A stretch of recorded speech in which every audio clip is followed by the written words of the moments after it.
These are the poems that I could write with my questions, my hurt, my hope, and my reaching. Others could write other poems with theirs. I hope that they will. We need them all.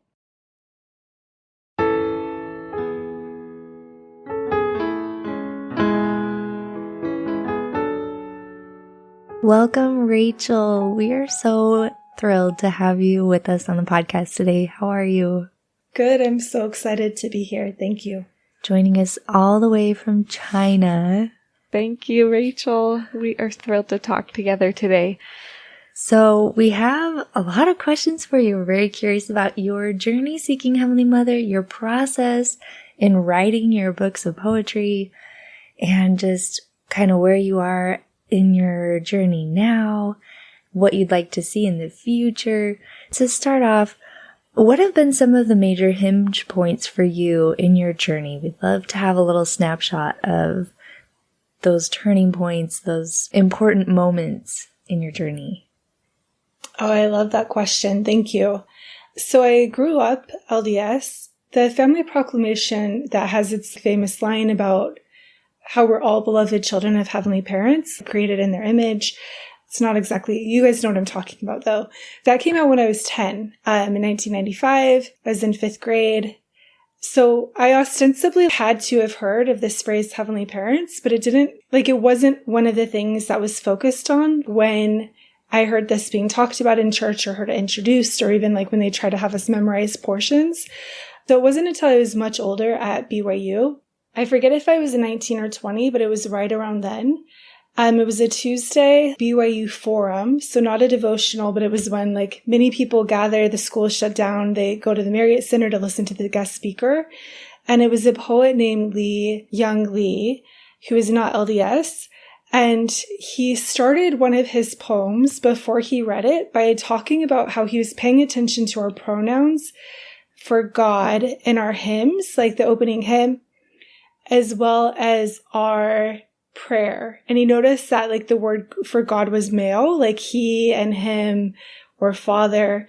And then he said, I want to read you a poem I wrote about God called Living with Her. And then he ended up reading it two ways. One, the original way that he wrote it with feminine pronouns, and then one masculine pronouns matching what he had heard in this forum with our own hymns and with our prayer. And so while I'd already vaguely knew that we had a Heavenly Mother, that we have heavenly parents, plural, it wasn't until hearing this poet read his poem about God called Living with Her that it really, really hit me. And I was sitting by myself. I wasn't even with friends, but I was just sobbing, listening to this poet read his thing. Then I ended up going on an LDS mission. I came back. I studied philosophy at BYU. Right after I graduated in 2008, one of my philosophy professors invited me to be one of his, a full-time research assistant for that summer before I started my master's. He had gotten a grant from the Women's Research Institute to research the Mormon conception of Heavenly Mother. So the work that I did that summer, I wasn't a writer, but I was one of the main researchers for what became the BYU Studies article, Mother There. The subtitle is something like a survey about historical teachings of Mother in Heaven. It was co-authored by my friend and colleague, David Paulson's a professor, and the friend is Martin Polito, closer to my age. So that summer I was paid full time to read every single thing I could find. And I just remember going to LDS.org at the time, and there was 6 things that I could find in the search when I searched Heavenly Mother. And I would try other iterations like Mother in Heaven or Eternal Mother. But if I did Heavenly Parents, then there was hundreds of things. But David Paulson introduced me to a database that isn't as updated now, but it had been at the time, called Gospel Link, that was a good resource of gathering many things published either by the church or even things like Desert Book, but also going back to Journal of Discourses. And I think there was 247 references. So that summer I read every single one, often while tanning outside a close apartment pool. So it was a funny summer where I was in my bathing suit, reading these articles and chapters and different things. So it was a really interesting summer because all of a sudden I'm realizing oh, there actually is a lot more. But when I talk about it to friends, they'd often be like, that's so cool. And they told me that they were scared I'd get in trouble, Or they're like, oh, but I don't think you should say this at church to investigators. So it was a really interesting thing. So like those are, of course, hinges. And then I went to my master's in Boston. And I just remember going to church every Sunday and being like, where is she here? And kind of wishing that I heard people talk about her, that I heard her referenced. And then there was one day sitting at a March 17th Relief Society birthday celebration on a Saturday where they're like, we're going to have a really special lesson. We're going to sing a really special song for it. And it was, Oh, My Father. So I was like, oh, this will be the moment. Someone will say something about Heavenly Mother. And the lesson was about how to feel closer to God the Father. So it's like, we have lessons like this all the time. We know how, like we're told we can pray to him. We're told so many things. So it's like, I need to know this about my mother. And then I just realized even more deeply, like I was so desperate to hear someone say anything.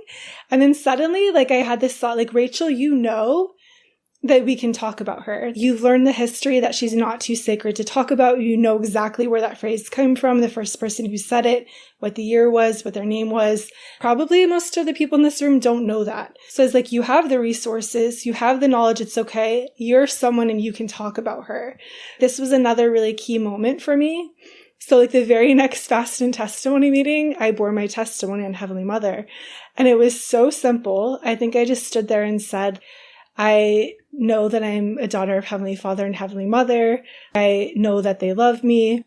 And that we have a Heavenly Mother makes me feel like I have a place on heaven and a place on earth in the church. And then I think I sat down. Like, I think that's literally all that I said.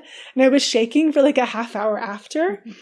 But like, as I did things like that more and more, it just became easier. And then I started slowly hearing more people do similar things. And now literally every Sunday in my Chinese branch, I'm not in one of the biggest international cities. Before COVID, they could meet in person in Shanghai or Beijing or Hong Kong. But where I am, I meet with a few people that teach at the university I do and one of our apartments. But it's like just a few families. Right now, there's only 2 families here, mine and one other. But every Sunday in my Chinese Zoom branch, I hear people say Heavenly Parents or talk about Heavenly Mother every Sunday, which for me being in Boston in 2008 would have been unheard of.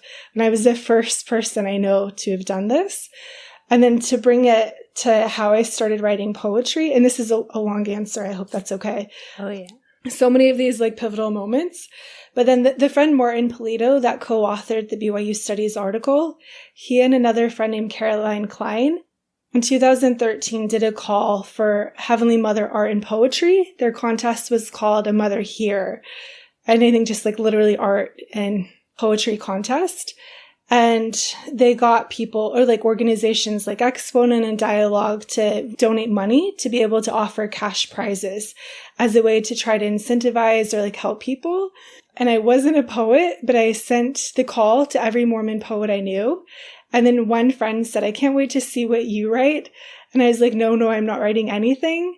And then her words just sat with me. So like these are kind of my moments from the beginning. Wow. Thank you. Thank you so much for going on that journey and for telling us all about it. I always wish that a podcast could have a visual component because I'm like tearing up as you're telling your story. I am so grateful for the work you did as a pioneer to Thank you. To step up. And living in Provo, Utah, I feel the shakes of like, I just bore a very simple testimony that like I said Heavenly Mother and it wasn't even the focus and I like can't stop shaking. Yeah, I know that feeling. Like it's really brave and it shouldn't have to be brave, but it can still feel that way. Like even today. Yes. I love seeing, so I have modeled that with fear. And then I see my 8-year-old daughter every time it's fast and testimony meeting. She's like, oh, is this the part where I get to go and share my testimony? And I'm like, sure, great. And every time she's like, Heavenly Mother and Heavenly Father love us, even if we can't feel them. Like she includes her every time. And she doesn't shake. So. Yeah, my daughter is almost 8, my oldest. And she's born testimonies like that too. And I really have thought about that, like of this visual of her at the podium. Like how hard it was for me my first time and it's easy for her. And that's what I actually think that's really amazing. Like I want it to be boring. Like I want it to not be a big deal. And even like a lot of my research for the BYU Studies article like for the early LDS people, including leaders, it wasn't not a big deal, and like it didn't matter, because it matters substantially, but it wasn't a big deal. And like, it wasn't secret or deep doctrine. They literally would just talk about her and include her in whatever they were talking about. So we have like Orson F. Whitney's really beautiful passage that I think is one of the most quoted things on Heavenly Mother, where it's about suffering, like how if we bear it well, it can make us more like our Father and Mother in heaven. And then others would include it in the plan of salvation. They would just say we lived with her before, or they'd say we can become like them, or we're created in their image. It's like whatever they were talking about, like they just brought in both. And that's what I'm grateful that we are moving back to, and that I think our kids and young children, like they're there. Yes. It reminds me too of, I'm having read the BYU Studies article that you're referring to, and a book of poetry called Dove Song that also chronicles poetry. I noticed the same trend. My friend Martin, who did the original, co-authored the article and did most of the writing, and then co-founded the poetry contest and art contest. Yes. Like Dove Song kind of came out of that, and then they did a larger call as well. But it does do a great job tracing the history even of like Mormon poetry from the beginning to now. Yeah. And the same trend appears of like, this is just normal discourse. This is what we talk about, our eternal mother, eternal father together. And then it disappears at some point, and then it comes back in like the 60s and 70s with Carolyn Pearson and others with like a slam, because they're like, where did this go? We're bringing this back. Yeah, the middle period is really empty. Yeah. Or they're like, it's definitely different. And then there is even some of the anger or sorrow of why isn't she here? And I think that those feelings are very fair. Not everyone starts with anger, but a lot of it is that longing or that looking for her. And I think that's where a lot of us start in our own journey. Yes, I was pulling back out Mother's Milk in preparation for this conversation. I've mentioned to Rachel off mic that this book was transformational for me, for giving me permission when I thought that I needed it to talk about the mother. Like, I remember reading some of these poems and showing my husband and being like, you can say this. Look, it's on paper. When we lived in Cambridge, and I think I was probably introduced to it through just maybe some of the legacy that you left in that area, having lived there and made good friends with some people that I ended up getting to know and having those connections. So thank you. You're welcome. Thank you for reading. Absolutely. My pleasure. So when I got it back out, I read the introduction, which says, these are the poems that I could write with my questions, my hurt, my hope, and my reaching. Others could write other poems with theirs. I hope that they will. We need them all. So with that introduction, I'm wondering if you could tell us a little bit of the background story. You alluded to it previously in your kind of overarching journey of seeking Heavenly Mother, but is there any more you would add about the questions, hurt, hope, and reaching that led to you writing? Because Mother's Milk was your first book, right? And then I gave her a name. Yes. Yeah, that's a great question. So I ended my journey by saying the one friend. Her name is Elizabeth Penborough. She actually has a book of poetry coming out soon with By Common Consent Press as well. I think there will be themes of Heavenly Mother in hers. I don't think it's like the sole book. But she was the friend who said, I can't wait to see what you submit for this poetry contest. And where I was like, no, I'm not submitting anything. I just saw myself as this Socratic midwife to like help others give birth to their Heavenly Mother poems. But like her words, I feel like many of us have had the experience where like, it's like a really simple line. I think she was sincere in her question, but it was also kind of like a throwaway line. But it like would not get out of my head for like days and weeks, where finally I was like, I am a writer. Poetry is the kind of writing. So I started asking her questions, and she's like very gentle and very patient. So I'd say things like, what makes a poem a poem? Or how do you do line breaks? Or what is a prose poem? So I was like, I could write a paragraph, but is that a poem, or could I make it a poem? So then I was determined for this contest, because I was like, if I'm inviting other people, like I can try. So I was like, I will write one poem and submit one poem to this contest. And I did. The very first stanza, I guess, that I wrote was like, my daughter was maybe 3 months old, my very first child. I was living in New York at the time. I was walking to a friend's house, carrying my daughter in this wrap. These words came to me about a memory that I had where I was on a Brooklyn, New York subway headed to church. I nursed primarily, so I don't even remember why I had this pumped breast milk, but I had pumped milk in a bottle, and I watched my husband try to give it to her. And she didn't take it. She was so angry and so mad. And she can't talk, of course, but she's staring at me with her big brown eyes. And just looks so sad. And I remembered reading that oftentimes when a baby is first being introduced to a bottle, that it was actually really important for the mom to be out of the room. Because if they could see the mom or smell the mom, they're you're right here. Why aren't you giving me milk straight from you? So I had this really big realization of the poem ends by saying maybe we are weaned. And part of it comes from that sitting in that place of longing or why isn't she here? Why haven't I heard more about her? Just this sorrow, but also deep love of wanting to be connected, of maybe there's something like this that she's just in the other room. So we'll take what we have here before we can go back. And then so I wrote a poem about this experience, literally just tapped it on my phone while walking to a friend's. The night I think I sent it to a few people and said, I just tried to write this. I don't know how to do line breaks. Can you help me? And another good friend, Melody Newey Johnson, who's also a poet, has a book with BCC Press. They gave me really good suggestions. They helped me shape it into a poem. And then that very night, I went to sleep. My daughter woke me up because she was nursing. She's a baby. I wake up to feed her, but I also remember my dream because I'm interrupted in the middle of it. And in my dream, I was literally standing at a podium reading 5 Heavenly Mother poems that I'd written. And so this was an actual dream that I had, but I was wow, I better write them. So I again took out my phone while I'm nursing my baby, and the poems literally just come. So I just write exactly the words. I don't think I remembered them from the dream, but I just wrote the words that came. So I ended up, they were all of my poems are really little, but I put them together. I arranged the 5 little poems as one called I Dreamed I Wrote 5 Poems.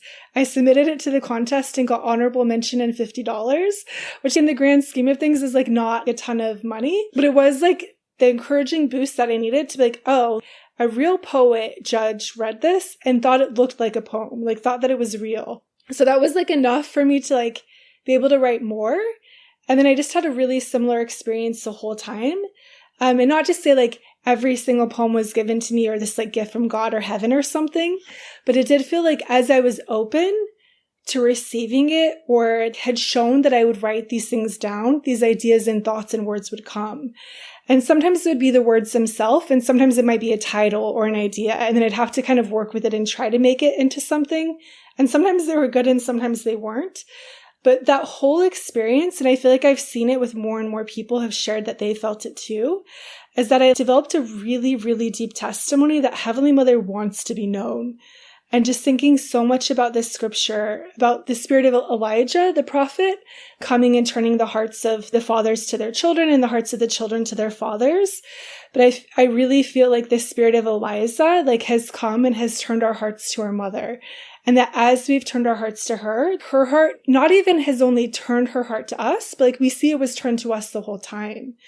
So I just felt so strongly, I felt a really big urgency for the book as well. And not to be I'm such a great poet or this book is so important. But I did feel it was important to me that I wanted to do it. But I also felt I needed to do it fast. And it wasn't fast. It was 4 years of effort, but it needed to happen. So that's sort of how I started. So after I wrote those first 5, I literally wrote hundreds of poems in the next year. The part that was the hardest for me was trying to organize them or edit them or shape them into something that looked like a book. But I eventually went with those things that are in the introduction. This hunger that I started with and this reaching where I try to find her, and then this learning, and then where I feel nourished. So it starts a little bit like a sad book of just this, not even anger so much, but just trying to find her. But it gets to a more hopeful place, I think. And I don't think everyone's journey shape looks exactly like mine, but that was the shape that I had. Thank you for sharing that process with us. It's so interesting hearing about all the little inspirations that came and how you were guided and led and how you were rewarded for showing that you would share.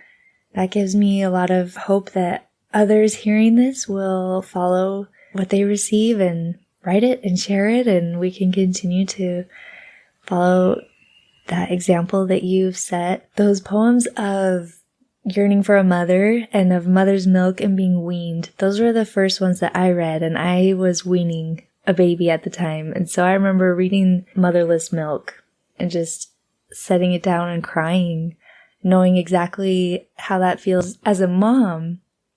To wean a baby was really emotional for me and hard for me. I didn't realize the depth of feeling that would come and the sadness. And I just had never connected in that way with my Heavenly Mother, and realizing that maybe I have a tiny little portion of understanding of what she could possibly be feeling. Yeah. You may have more you want to say, but what you just said made me think of something. When I wrote that poem, I had never weaned a baby before. I was still nursing that baby. Since then, I've weaned 3 babies, and they're angry. 2 of the 3 were really angry, like would kick me, hit me, like scream at me, and I would just hold them and try to love them. It was hard for them and for me. So even thinking about that now, sometimes people have asked me like, oh, do you think that like your journey in motherhood is like Heavenly Mother's? Where I don't at all think it's like a one-to-one correspondence, but like what you just shared of this tiny peek of what it's like, or that you have some understanding of what she might feel like, or what it feels like to be that mother, that person. So I feel like that's what all of us have, is we have these little peaks, and when we put them together, we have this bigger revelation. Because like, I don't think that the words I say to my children are like magic or something, or that the words they say to me, but they both show up in my poems. But I feel like they're like one tiny speck of light that shows us one side. And so it's even why I wrote that introduction of saying, these are the poems that I can write.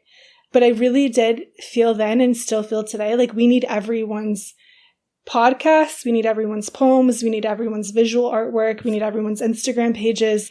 We need all of them together. That's so beautiful. How would you feel about reading one or a few of your poems now?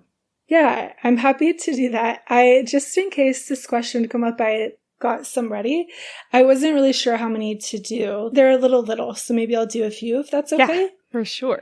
I'll even start with Motherless Milk just because we've talked about it. Some people listening may have read it, but just in case they haven't, so I can give context, and I'll read a few more. Great. Awesome. So Motherless Milk is the very first one I wrote when I was walking to the friend's house. It's also the very first poem in the book. So it says, Motherless Milk. I searched for my mother the way a baby roots for her mother's breast, head nuzzling from side to side, mouth open, ready to suckle, but I was still thirsty. Then my belly grew, and my breasts grew, and a ravenous little thing came out. I offer her my milk without money and without price.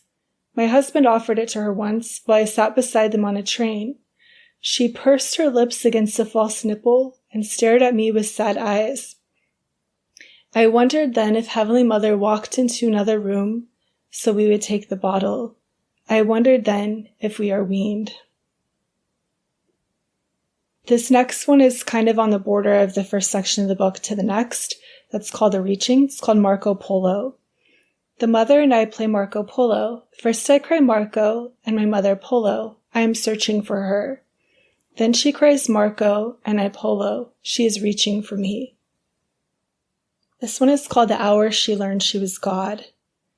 When her hour came, she prayed to be delivered, before remembering the deliverer was she. Maybe I'll just do 1 or 2 more. This is called Tree Rings. If we cut her open, we could count her rings and know her age, but we'd also learn her hunger. The years she put her roots down deep and threw her arms to the sky, and how she carried them with grace. And the last one that I'll read for now is called Veil. When my daughter cried for me as I showered, I gave her soft words. I'm right here. I'm just on the other side of the curtain. And suddenly I knew my mother was.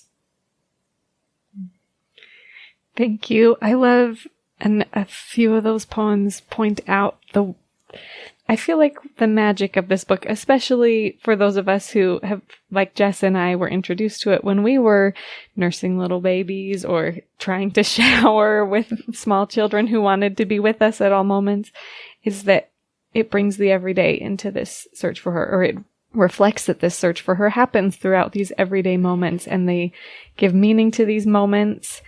And I was very appreciative of that on my first introduction to this book, and still am now. My children are a little older. I know that yours have grown up. How has that shifted your view of our Mother God as your journey into motherhood has progressed? Yeah, that's a great question too. So my oldest is 8. I know you mentioned an 8-year-old too. I don't know if that's your oldest or where you're at in your stage of motherhood. Yeah. I have younger as well, and toddler, and I'm still in this like kind of baby toddler stage in the ways as well.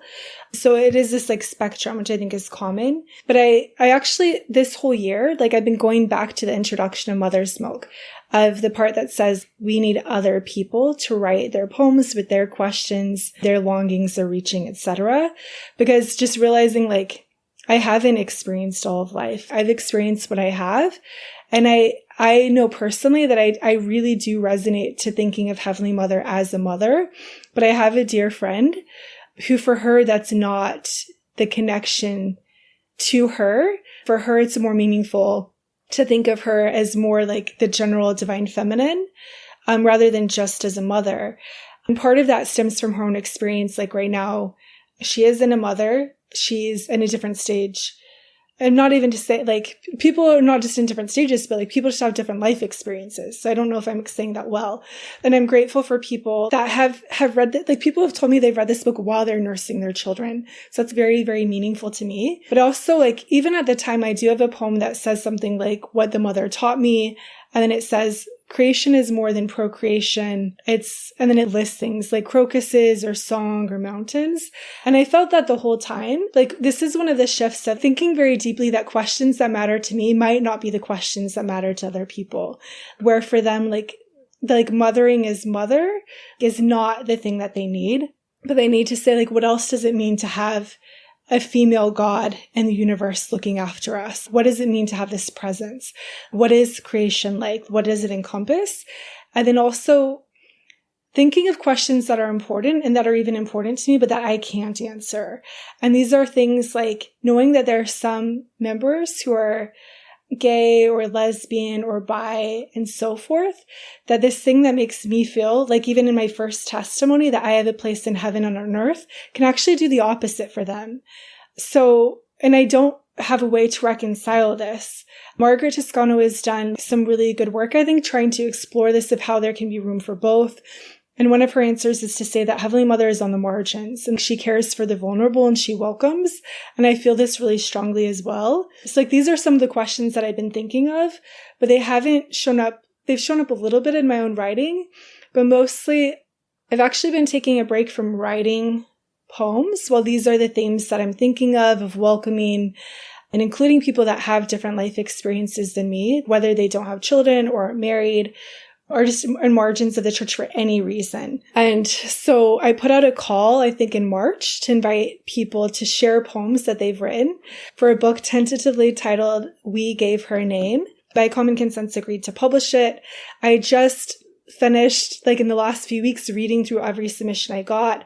They came from more than 200 poets, and it was like 596 poems were sent to me. So I already know the hardest part is going to be to have to cut any of them to fit them into a book.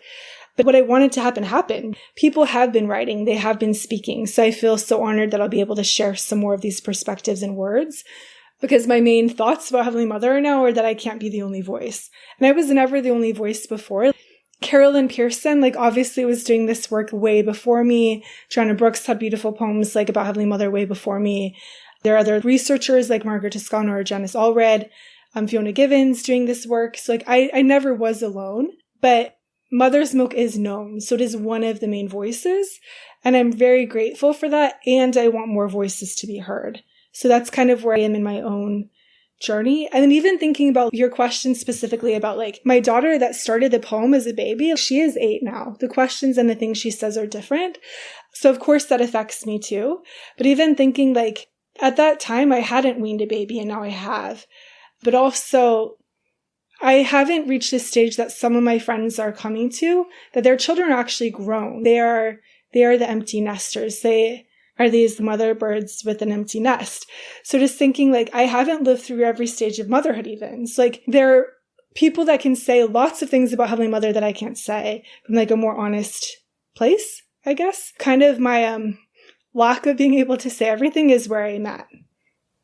I thank you for all of those thoughts. I think it's so critically important that you begin the book by calling for others' experiences, which you've now compiled or are in the process of compiling into another book, because we feel strongly too about the things that you've mentioned there as we host this podcast and bring on a variety of guests, that for Jess and I, reading the poems in Mother's Milk really resonated with the beginning of our journey in seeking Heavenly Mother. And Jess, jump in if you're like, you're speaking for me. This is exactly right. Yep, keep going.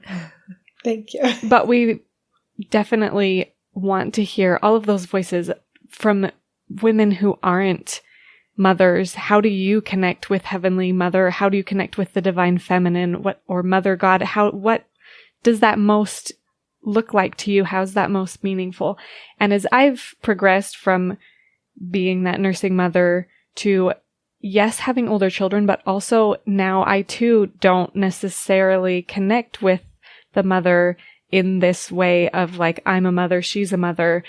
I connect with her because I see in her, like you're saying, someone who sits with the marginalized, someone who represents the other end of a spectrum of God that has only represented one side. Yeah. Right? That we talked on a recent episode about how one thing that the mother has taught us is that her arms are wide enough to embrace all of her children. And that's one way that we've answered this question of if our heavenly parents delight in the diversity that they've created, how's that reflected if they're just kind of two different, like masculine and feminine? But yeah, then that embrace can embrace all of the diversity of their children. And we love hearing all those perspectives. So thank you for bringing that up. Yeah, just amen to everything you said. Thank you. Thank you. So I love how we talk, kind of bringing it back to the beginning of the conversation a little bit. I love how you mentioned that in the beginning of the church's foundation, it was just more commonplace and natural to talk about her and include her. And I'd love to hear a bit more about your vision of how you'd like to see the church moving forward. I think one of my main goals for this podcast is for it to one day become irrelevant, because it's just not necessary anymore, right? It'll be an interesting piece of our history that we can look back and say, oh, remember when we needed that? And now we don't. Hallelujah. So what is your view? How do you hope to see things unfold from here?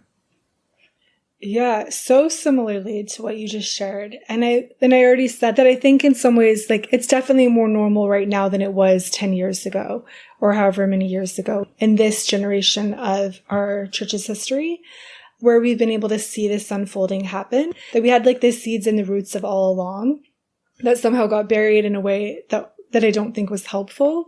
That like we've had this resurgence. And I think the BYU Studies article helped. Like it helped that it was published in BYU.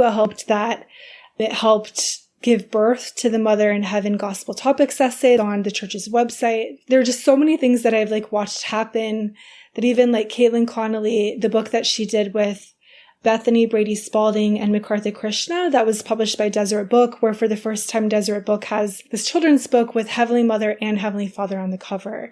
And I never remember exactly the title, but it's something like Our Earthly Family, Our Heavenly Family, or something like this. And then Bethany and MacArthur, of course, have their two other children's books. One is The Girl's Guide to Heavenly Mother, and then more recently is The Boy's Guide to Heavenly Mother. And even their other projects of Girls Who Choose God, that series, I've heard them talk about it. And there was the same, where they didn't see themselves as writers either, maybe project people, but their daughters would have these questions and she had nothing to give them. So she's like, I want there to be something on my shelf that they can turn to.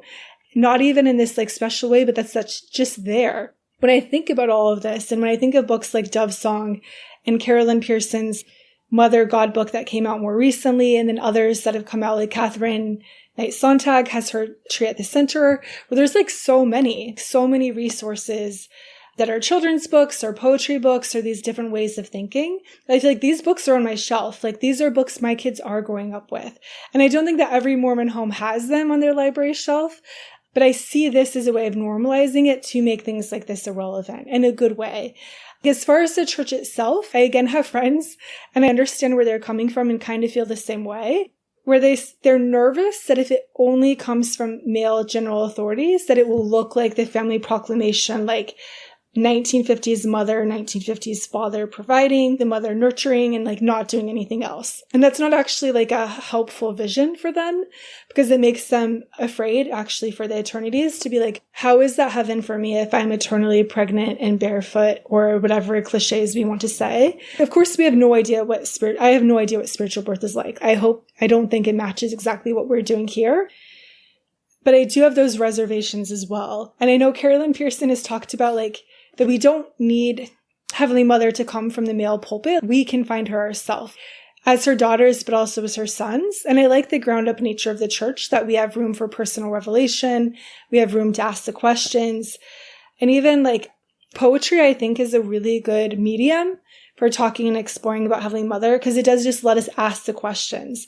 Like, I'm never trying to say this is exactly what she's like, or laying out this theology, or like trying to be like official and like this is a church's stance in any way. But I think it like lets us explore things in a way that can feel really helpful and hopefully not threatening to people. And it allows them to do their own work for the same thing, to be like, okay, this is one person's experience. What are my experiences? And then that's where we come together on things like podcasts or Instagram pages and share together the places that we do find Heavenly Mother. Like maybe it's in nature or the moon or the mountains or in the forest or the trees, and we can share with each other. Thank you. Thank you so much for being a voice from your perspective and your experiences, and showing people how we can do this and how we can all, like you said, talk about where we find the joy of creation and how that connects us to our Mother God.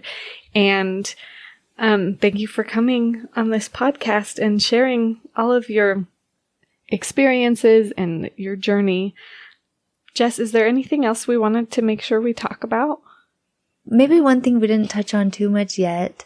How have you balanced kind of doing the work and doing your earthly work of mothering, working, whatever you might be doing at the time? Yeah, I love that question. I'm already said like very briefly that my poems are short. Some of them are slightly longer than others, but they can be like very, very little, like 2 lines or 3 lines or 4 lines or 5 lines. Up to 10 is probably like around the highest I go. And many people write much longer poems, and maybe people like much longer poems. And some of it is because I did write them when I had really young babies. It was published when I had 2 children, but they were both very little still, like a toddler and then a baby who was 1 year old. So much of the format of my own poetry is because like it was written in like tiny moments while I was walking to a friend's, or while I was sitting at the park watching my children play, or while I was sitting in sacrament and like had a thought or had an idea, or like when I'm literally waking up in the middle of the night to nurse the baby. It's like I didn't have hours and hours and hours where I was just like sitting typing at my computer, like writing in a beautiful notebook or journal, all these ideas. They'd come little by little and I'd write them down. So when I did edit them, I did have to find those hours and hours to try to pull them together, to try to see how they could become a book. But I didn't have a babysitter to write them. I didn't have that kind of time or that kind of money. So either it would look like me working on it while literally while my children napped, or while they slept, like staying up late, like when I was doing the editing process. When I had to find those hours, I still had to carve them out of somewhere. But I can't regret that that's what my life allowed me to do. And I even like the format it became. I mean, I've talked with the illustrator of the book, the illustrator of Mother's Milk is named Ashley Mae Hoyland. And she has a son slightly older than my oldest daughter, but like we have kids kind of similar ages. And she has a book published with Maxwell Institute called 100 Birds Taught Me to Fly. The Art of Seeking God, I think. But it's sort of like a spiritual memoir. And it's a really, really remarkably beautifully written book, and like the ideas and themes are beautiful too. And it's written like, some of them are poem-like, but some are like short stories or like woven together in different orders, and like some are brief paragraphs, some are lists. And then we talked about how this is how we could write at the time, like in these little tiny chunks and then weave it together. And I kind of really like that because it reflects what our real life was like. And even something that was said earlier and that I'm like flattered and honored about because it's important to me, that one of you shared that my book helped see Heavenly Mother in the everyday, and that like everyday things were a place that we could look for and that the divinity could be revealed. And it also kind of brings divinity to those everyday things as well. And I feel like that's the way that I had to write. And I also hope that that can inspire people because not every one of us has full time that we could give to even projects that matter to us or finding God that matters to us or feeling loved by God that matters to us. But we just have to find her in the cracks. I love that. I love picturing in my mind a younger Rachel walking to her friend's house, scribbling down something or writing on your phone. I love imagining you sitting on a park bench writing out these poems because I think it calls to everyone in whatever situation we're in. I think sometimes something that holds us back from doing the kind of work that you've done, which as we can see can be really influential, is time and like, okay, well, I'm working, maybe somebody's listening. Okay, well, I have a full-time job as a lawyer. I have thoughts about Heavenly Mother, but I can't write them down into a book and share them with people. But what if in those moments when you're on your lunch break, you just capture some of the thoughts and feelings of how my work as a lawyer reminds me of like the justice and mercy of our God. And what if a scientist does the same thing on her break and writes about like the amazing wonder of scientific discovery and how that... Yeah, I want to read that book. I want those poems to be sent to me too. Yes, I love going back to your introduction again. Others could write from their experiences. May we read all of them. So my stage of life when I wrote Mother's Milk was as a stay-at-home mom. But now I do have a full-time job as I teach philosophy at a college in China in English. So even like my life stage has changed. I'm of course still a mom, but I'm a mom and I was always a mom and other things. I don't think anyone is just a mom, though I also really value care work and I really value the work that mothers do and know that it's real and how hard it is. There's other shifts, like I'm tired for other reasons or it's hard to find time for other reasons. So even now I have a break from teaching. So it's why I'm able to try to edit the book that I have. And I have like a short window of I will not be teaching for this amount of time. Like this is when I need to try to get it in. And not everyone has those breaks, but I don't know if you guys know the story of the Exponent 2 at all that started in Boston with like Claudia Bushman and Laurel Thatcher Ulrich. It sort of started because it was at the time when like wards and relief societies had to make their own money for their programs or for the things that they did. And these women were like very tired of having bake sales or sewing things because that wasn't their talents. And it was a group of women who were writers and editors or like nascent historians. And so they decided for this fundraiser for their relief society and for their ward, they made a book called The Beginner's Boston. That was literally a tourist guide. I own it and it's actually, I live there. So it's really funny to see how they did this, but it became a bestseller. Like it made a lot of money, not only for their relief society, but for their whole ward for a long time.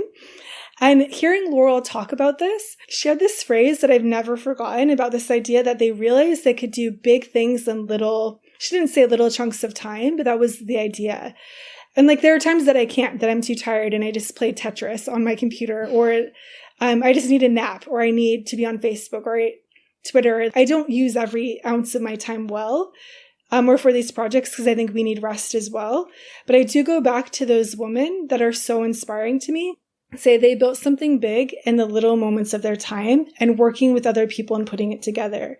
So in those moments when I do have enough energy or my well is filled enough to say like, I can use those moments to build something, either to help others towards Heavenly Mother or for whatever purpose. That's beautiful. Thank you so much. And you both are such good examples of that to me, of fitting in things when you can and working on the goals that matter to you and the goals that are important for your family. All at the same time, it's really, really inspiring to see you do that dance and to think, maybe I can attempt some of the things that I hope to do as You're well. doing it. But I hope that lots of others can see that too and think, okay, what are my talents and what do I have to add to this? We're excited to read all of your poems and essays, and I'm speaking to the listenership at large too, like anyone who is listening. We can't wait to hear about your insights in whatever form you share them, whether they're poems or little videos on Instagram or posts on social media, whatever you have to share, your insights from your very unique and important perspective. We want to hear them. Amen. Well, thank you so much, Rachel. It's been a privilege to talk to you and hear all this wisdom straight from your mouth. We just really appreciate you taking the time to make this happen with us, and we're excited to see what you do next, and just thank you so much. Thank you. Yeah, this was so fun. Thank you, Jessica and Sarah. I'm honored to be on your podcast.